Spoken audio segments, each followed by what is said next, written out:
Selamat pagi dan salam Imago Dei. Bapak, Ibu guru, suster, dan anak-anak kami, semoga kita semua dalam keadaan sehat. Sebelum kita mendengarkan firman Tuhan, kita awali dengan berdoa. Mari kita berdoa dalam nama Bapa dan Putra dan Roh Kudus. Amin. Bapa yang baik, terima kasih untuk penyertaan-Mu pada pagi hari ini, di mana kami semua dalam keadaan sehat selalu. Bapa, sebentar lagi kami akan mendengarkan sebagian dari firman-Mu.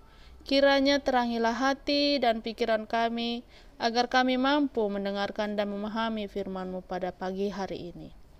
Demi Kristus Tuhan kami berdoa dan mengucap syukur.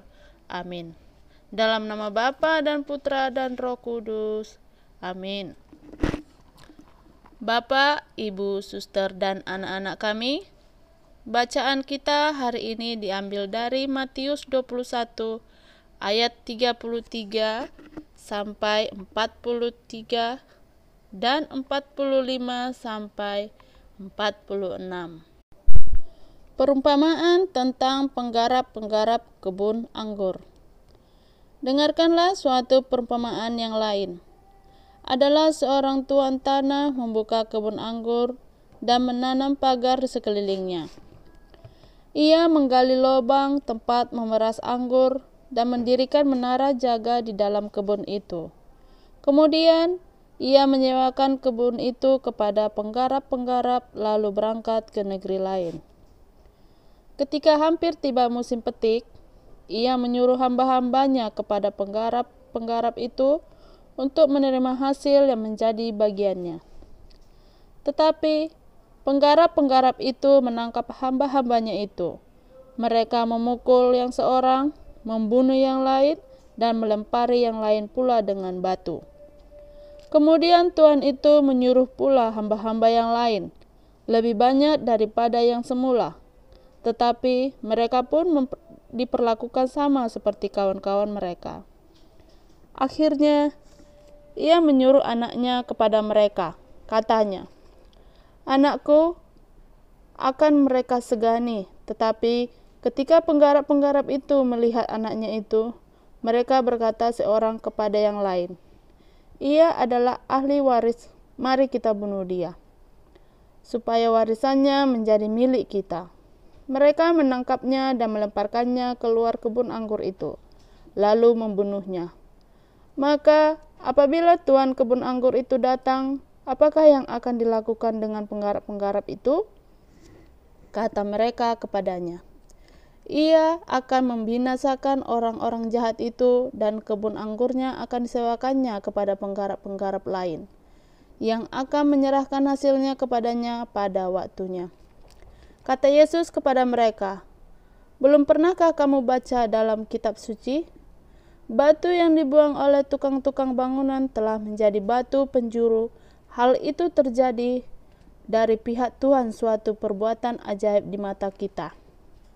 Sebab itu, aku berkata kepadamu, bahwa kerajaan Allah akan diambil daripadamu, dan akan diberikan kepada suatu bangsa yang akan menghasilkan buah kerajaan itu."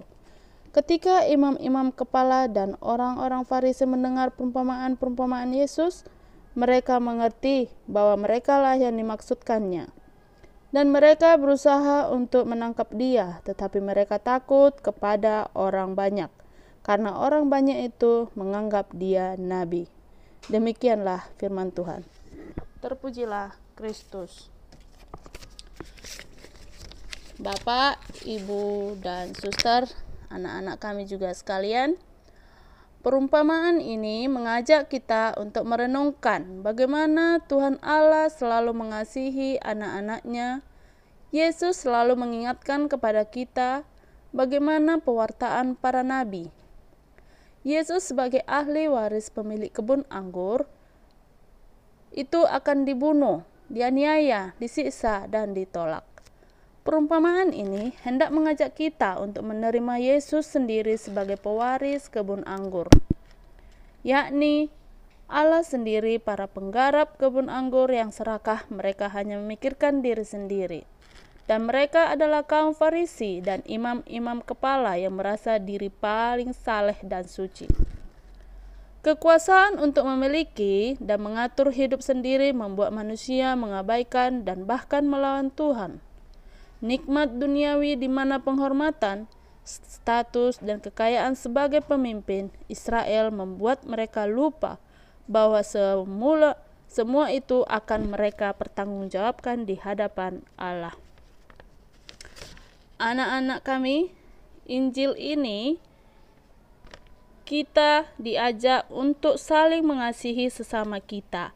Jika kita saling mengasihi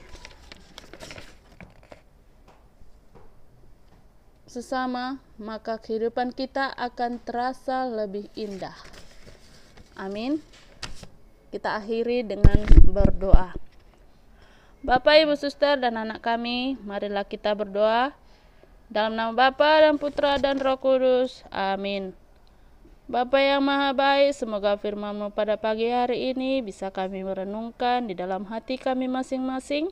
Dan semoga juga ya Tuhan, Engkau melindungi kami dari kejahatan dan segala penyakit yang tidak kami inginkan ini. Terima kasih ya Tuhan, kami berdoa dan mengucap syukur. Amin. Dalam nama Bapa dan Putra dan Roh